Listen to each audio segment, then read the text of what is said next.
Okay. Thank you sister. Okay. இங்க நெறைய leaders வந்து பேசியிருக்காங்க. இப்ப இங்க ஒவ்வொருத்தருமே வந்து பார்த்தீங்கன்னா, இந்த பிசினஸ்ல வந்து அவ்வளோ ஈஸியாலாம் வந்து சக்சஸ் பண்ணல. அவங்களுக்கும் நெறைய ரிஜெக்ஷன்ஸ் இருந்திருக்கும். அவங்களுக்கும் அவங்களுக்கு தெரிஞ்ச ஃப்ரெண்ட்ஸ், ரிலேட்டிவ்ஸ் சேராம இருந்திருப்பாங்க. அதெல்லாமே தாண்டி தான் இந்த பிசினஸ்ல இப்ப இந்த லெவல் அச்சீவ் பண்ணியிருக்காங்க. இதுல வந்து இப்ப சக்சஸ்ஃபுல்லா இருக்காங்க. இந்த மீட்டிங்ல இப்ப பேசுறாங்க. இப்ப நமக்கு நம்மளோட ஃப்ரெண்ட்ஸ் சேரல, நமக்கு தெரிஞ்சவங்க சேரல, இல்ல இவங்க சேருவாங்கன்னு நம்ம நெனச்சோம். அவங்க சேரல அப்படின்னு நெனைக்காதீங்க. இது நமக்கு மட்டும் தான் நடக்குதுன்னு நெனைக்காதீங்க. இது இங்க இருக்கிற எல்லாருக்குமே நடக்குது.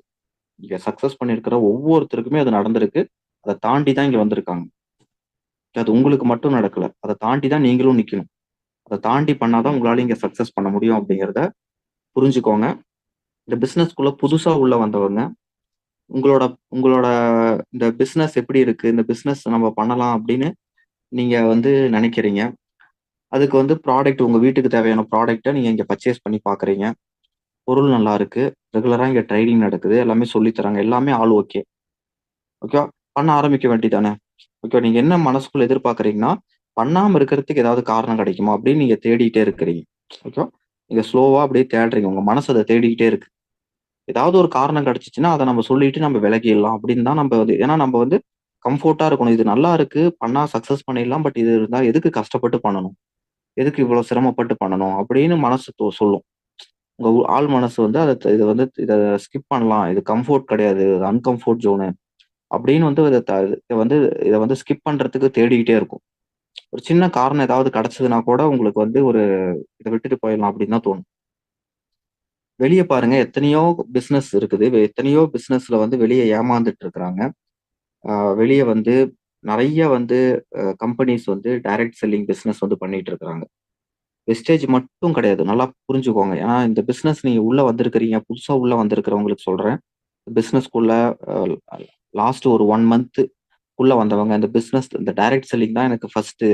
இந்த டைரக்ட் செல்லிங்ல வெஸ்டேஜ் தான் எனக்கு ஃபர்ஸ்ட்டு அப்படின்னு சொல்லிட்டு யாரெல்லாம் இருக்கிறீங்களோ, உங்களுக்கு நான் சொல்றேன். ஒரு விஷயம் நீங்க இங்க நல்லா புரிஞ்சுக்கோங்க. இந்த வெஸ்டேஜ்ல வந்து நீங்க சக்சஸ் பண்ணணும் அப்படின்னா, நீங்க வந்து ஒரு சில விஷயங்கள நல்லா வந்து ஃபர்ஸ்ட்டு இத பத்தி நல்ல ஒரு நாலேட்ஜ் இருக்கணும். வெஸ்டேஜ் மாரி வெளிய எத்தனையோ கம்பெனி இருக்கு. இந்தியால மட்டும் கிட்டத்தட்ட 10,000 கம்பெனி இருக்கு. ஓகேங்களா? 10,000 direct selling network marketing, binary companies இது மாரி வந்து பிரமிடு கான்செப்ட் இது மாரி ஆள் சேர்த்துற கான்செப்ட்ல 10,000 கம்பெனிக்கு மேல இருக்கு. ஓகேங்களா? அதுல வந்து வந்து ஒரு நூத்துக்கணக்கான கம்பெனி வந்து ரிஜிஸ்டர்டு கம்பெனியே எப்படிங்க ரிஜிஸ்டர்டு கம்பெனியே நூத்துக்கணக்கான கம்பெனி இருக்கு. அஃபிஷியலா கவர்ன்மென்ட்ட்ட ரிஜிஸ்டர் பண்ண கம்பெனியே நூத்துக்கணக்கான கம்பெனி இருக்கு. இத்தன கம்பெனிலயுமே நம்பர் 1 கம்பெனி வெஸ்டேஜ். ஓகேங்களா? அதிக ரெவன்யூ குடுக்குறது. கவர்ன்மென்ட்க்கு அதிக ஜிஎஸ்டி கட்டுற கம்பெனி வெஸ்டேஜ் தான். அதிக ஜிஎஸ்டி கட்டுதுன்னா என்ன அர்த்தம்? அதிக ரெவன்யூ குடுக்குது. அதிக சேல்ஸ் இங்க தான் நடக்குது. அதிக டாக்ஸ் எந்த கம்பெனி கட்டுதுன்னா வெஸ்டேஜ் தான். அப்ப வெஸ்டேஜ் தான் நம்பர் 1. அப்ப இந்த இந்த மாரி இன்னும் எத்தனையோ கம்பெனி இருக்கு. ஓகேங்களா? ஒவ்வொரு கம்பெனியும் ஒவ்வொரு மாரி ப்ராடக்ட் வச்சிருப்பாங்க. ஒரு சில கம்பெனி எனக்கு தெரிஞ்சு வந்து ஒரு கம்பெனி வந்து 10 வருஷமா இருக்கு.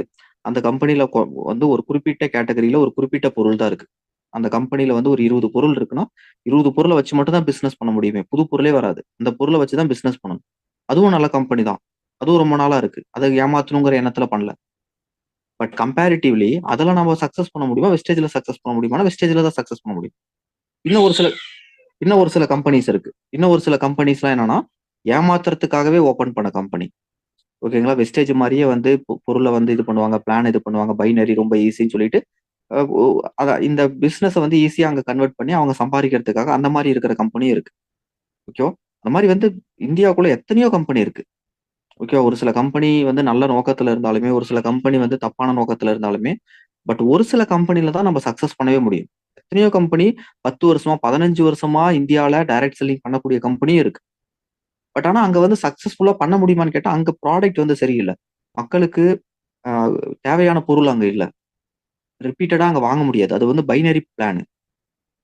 அது மாரி ஏகப்பட்ட பிரச்சனைகள் இருக்கு. எத்தனையோ கம்பெனி. ஒரு சில கம்பெனி வந்து அ ஒரு சில வருடங்கள் மட்டும் ரன் பண்ணிட்டு அதுக்கப்புறம் குளோஸ் பண்ணிருவாங்க. ஒரு சில பார்ஷியாலிட்டி பண்ணுவாங்க. ஒரு சில லீடர்ஸ்க்கு மட்டும் ஃபேவர் பண்ணுவாங்க. ஒரு சில ஊர்ல ஒரு சில லீடர வந்து நல்ல பெரிய லெவல் இன்கம் எடுக்கிறவங்கள பைனரி கம்பெனில ஆள தூக்கிருவாங்க.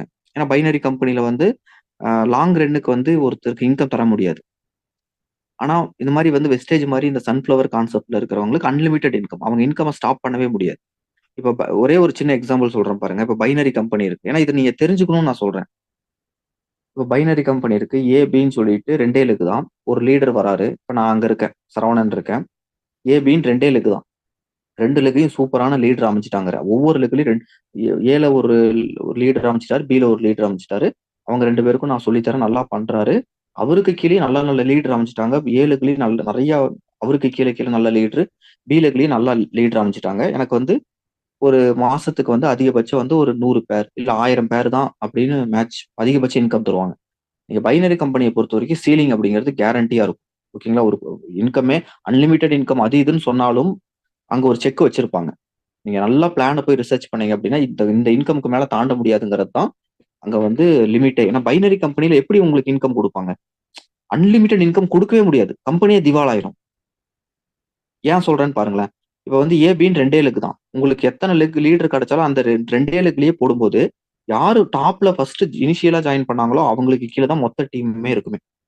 ஏ லெக்லயும், பி லெக்லயும் ஏதாவது ஒரு மூலையில, இந்த பக்கம் ஏதாவது ஒரு மூலையில யாரு செட் ஆனாலும் ஏ, பி 2 லெக் தான். ஓகேவா? இவரு மூலியமா தான் அந்த டீம் டெவலப் ஆச்சான்னே நம்ம மெஷர் பண்ண முடியாது. ஏன்னா அதுக்கு நடுவுல ஏதாவது ஒரு லீடர் வந்திருப்பாரு. அவருக்கு கீழ ஒரு லீடர கொண்டு வந்திருப்பாரு. அது எல்லாத்துக்கும் மேல இருக்கிறவருக்கு ஒரே லெக் தான். அந்த ஒரு லெக்ல தான் வரும். அதே மாரி பி லெக்லயும் 2 லெக்குங்கும்போது எப்படி அது அமைஞ்சிரும்?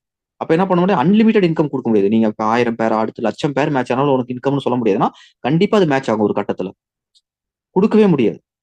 அப்ப ஒரு லிமிட் வைப்பாங்க. இதுதான் லிமிட் அப்படின்னு சொல்லிட்டு வைப்பாங்க. அந்த லிமிட்ல மேட்ச் ஆனதுக்கப்புறம் இன்கம் தர மாட்டாங்க. அப்ப அந்த லிமிட் மேட்ச் ஆயிருச்சுன்னு வச்சுக்கோங்களேன். அதுக்கப்புறம் நான் இப்ப 1,00,000 பேர் தான் அப்படின்னு வச்சுக்கோங்களேன். 2,00,000 பேரே மேட்ச் ஆகுது. அப்ப எனக்கு என்ன ஆகுது? இதுக்கப்புறம் வேலை செஞ்சாலும், இன்னும் நான் எத்தன கால் பேசினாலும், என்ன மீட்டிங் எடுத்தாலும், இன்னும் 3,00,000 பேர் மேட்ச் ஆனாலும் எனக்கு 1,00,000 தானே இன்கம் தர போறாங்கன்னு நான் அசால்ட்டா தான் இருப்பேன். ஓகேவா? அங்கதான் 2,00,000 பேரே மேட்ச் ஆகுதே. கொஞ்சம் டீம் டவுன் ஆனாலுமே எனக்கு 1,00,000 பேர் மேட்ச் ஆக போகுது. டவுன் ஆகி ரொம்ப கீழ வந்தா அப்ப நான் பாத்துக்கிறேன். எப்படியும் டவுன் ஆகாது அப்படின்னு நான் வந்து வேலை செய்யறத நிறுத்துவேன். அப்ப கம்பெனி என்ன பார்ப்பாங்க, இவனுக்கு எதுக்கு வேலை இருக்கு? சும்மா காசு தரணும்னு சொல்லிட்டு என்ன பண்ணுவாங்க, இவன ஏதாவது ஒரு காரணம் சொல்லி இவன் வந்து அ பிசினஸ்க்கு அகைன்ஸ்ட்டா ஒரு இது பண்ணிட்டான், மூச்சு விட்டுட்டான். ஓகேவா? பிசினஸ்க்கு அகைன்ஸ்ட்டா வந்து எந்திரிச்சுட்டான். ஏதாவது ஒரு சப்ப காரணம் சொல்லி தூக்கிருவாங்க. நான் இதெல்லாம் பார்த்துருக்கேன் வேற கம்பெனில. ஓகேவா? அவன் இருக்கிறது இப்ப யூஸ்லெஸ். ஏன்னா அவனுக்கு இன்கம் கம்பெனி சும்மா குடுக்குறாங்க. அவன மாரி இன்னும் 4 பேர் வந்துட்டாங்கன்னா கம்பெனியே திவாலாயிரும். சும்மா உட்காந்துக்கிட்டு இன்கம் எடுத்தாங்கன்னா, கீழ இருக்கிறவங்களுக்கு சேல்ஸே வராது. அதே சேல்ஸ வச்சுட்டு அவனுக்கு மட்டுமே இன்கம் குடுக்கணும். அப்ப திவாலாயிரும். புரியுதுங்களா? அந்த பைனரி கம்பெனில ஒரு எண்ட் இருக்கு. லாங் ரன்னுக்கு போகாது. கம்பெனி குறைஞ்சது 4, 5 வருஷத்துக்கு மேல எந்த கம்பெனியுமே இருந்ததில்ல. ஓகேவா? அப்படி இருக்கக்கூடிய கம்பெனில பெரிய லீடர அடிச்சு தொரத்திருவாங்க. இதுதான் நடக்குது வெளிய. ஓகேங்களா? அப்ப அப்ப என்னன்னா, இது இது மாரி ஒண்ணு இருக்கு. இப்ப வந்து வெஸ்டேஜ்க்கு வாங்களேன். வெஸ்டேஜ்ல ஏங்க அது மாரி இல்லையா? இந்த ரூ. 1,00,000 இன்கம் எடுக்கிறவங்கள இப்ப வந்து அடிச்சு தொரத்திற முடியாதா? இப்ப எக்ஸாம்பிள் என்னைய எடுத்துக்கோங்க. சரவணன் நான் இருக்கேன். இப்ப நான் இன்னைக்கு மீட்டிங் எடுத்துட்டு இருக்கேன். இப்ப எ எ என்னைய வந்து இப்ப அவங்க கம்பெனி வெளிய அனுப்பணும்னு நெனச்சாங்கன்னா, நான் டெய்லி மீட்டிங் எடுக்கிறத நிறுத்துவேன். நான் மீட்டிங் எடுக்கல அப்படின்னா, இங்க வந்து பிசினஸ் கொஞ்சம் கொஞ்சமா டவுன் ஆகும். அப்ப நான் வந்து இங்க வேலை செஞ்சுக்கிட்டே இருக்கேன். நான் இப்ப ஏன் வேலை செய்றேன்? என்னோட இன்கம் இன்னமும் அதிகமாக வாய்ப்பு இருக்கு. ஓகேவா? இங்க வந்து ஏ, பின்னு பைனரி கிடையாது. மல்டிபிள் லெக்ஸ் போடலாம். இப்ப எனக்கு ஒரே லெக்ல வந்து எவ்ளோ பிவி வந்தாலுமே, எனக்கு அடுத்தடுத்த லெக்லயும் வந்து அந்த பிவி வந்து மேட்ச் ஆயி அந்த லெவல் மெயின்டெயின் பண்ணா தான் எனக்கு டெப்த் இறங்கும். இப்ப எனக்கு கீழ வந்து ஒரு லெக்ல வந்து 1,00,000 பிவி வருது. ஓகேவா? ஆனா நான் வந்து வெறும் சில்வர் டைரக்டர்ல இருக்கேன். நான் கோல்ட் டைரக்டர்ல இருக்கேன். அந்த ஏங்கிற ஒரு லெக்ல வந்து 1,00,000 பிவி வருது, 2,00,000 பிவி அங்க ஒரு லீடர் வேகமா வந்து அவரு ஸ்டார், கிரவுன், டைமண்ட் அச்சீவ் பண்ணிட்டாரு. அந்த லெக்ல வந்து ஒரு 10, 15 டெப்த் இருக்கு. ஆனா நான் சில்வர் டைரக்டர்ல இருக்கேன், இல்ல கோல்ட் டைரக்டர்ல இருக்கேன். ஆனா எனக்கு 3 டெப்த் வரைக்கும் தான் இன்கம் வரும். அந்த மொத்த பிவிலயும் எனக்கு இன்கம் வராது. அந்த மாரி பிளான வந்து யோசிச்சு இந்த மாரி ஒரு பிளான் போட்டுருக்காங்க. அப்ப வேலை செய்றவங்களுக்கு தான் இங்க காசு. வேலை செய்யாம சும்மா இருக்கிறவங்களுக்கு காசே கிடையாது. அப்போ உனக்கு அந்த அந்த 1,00,000 பிவியும் நீங்க காசா மாத்தணும்னா, நீ அடுத்தடுத்த லெவல் நீ போணும். நீ அடுத்தடுத்த லெவல் போனா தான் உனக்கு டெப்த் இறங்கும். உன்னோட இன்கம் கால்குலேஷன் உனக்கு கீழ இறங்கும். ஓகேங்களா? உங்களுக்கு கீழ போற வந்திருக்க லீடருக்கு உங்களுக்கு உங்களுக்கு அதுலருந்து இன்கம் எடுக்கணும். நீயும் வேலை செய்யணும். நீயும் அடுத்தடுத்த லெக்ல வேலை செஞ்சு இன்கம் வந்து அதிகப்படுத்தணும். உன்ன நீ ப்ரூஃப் பண்ணணும்னு சொல்லிட்டு ஒரு இது வச்சிருக்காங்க. இப்ப இந்த மாரி கால்குலேஷன் இந்த மாரி சாஃப்ட்வேர்லாம் வந்து பில்ட் பண்றதுக்கே பல கோடி செலவு பண்ணும். யார் வேணா பைனரி கம்பெனி ஓப்பன் பண்ணலாம். யார் வேணா அந்த சாஃப்ட்வேர வந்து டூப்ளிகேட் பண்ணி கம்பெனி பேர மாத்தி ஆப் கிரியேட் பண்ணிடலாம். ஆனா வெஸ்டேஜ் மாரி ஒரு சாஃப்ட்வேர கிரியேட் பண்ணி அத வந்து மெயின்டெயின் பண்றது ரொம்ப ரொம்ப சேலஞ்ச். பைனரி கம்பெனியோட சாஃப்ட்வேர் ரொம்ப ஈஸி.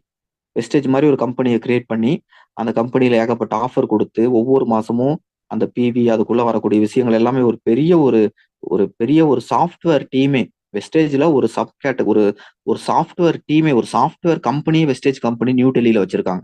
சாஃப்ட்வேர் கம்பெனியே வச்சிருக்காங்க. ஒரு ஃப்ளோர்லயே வச்சிருக்காங்க. ஃபுல் அண்ட் ஃபுல் சாஃப்ட்வேர் தான். வெளிய வந்து அவுட் சோர்சிங்லாம் பண்ணல. எல்லாம் பெரிய பெரிய சாஃப்ட்வேர் இன்ஜினியர்ஸ் இந்த இதுல வேலை செய்றாங்க. ஓகேங்களா. அந்த அளவுக்கு வந்து ஃபண்டமெண்டலா ஸ்ட்ராங்கா இருக்கக்கூடிய கம்பெனி இது. இப்ப இதையும் நம்ம மத்த கம்பெனிய நம்ம வந்து கம்பேர் பண்ணிக்க முடியுமா? யோசிச்சு பாருங்க. உங்களுக்கு நான் வந்து ஒரு சில வீடியோஸ் மட்டும் ஷேர் பண்றேன்.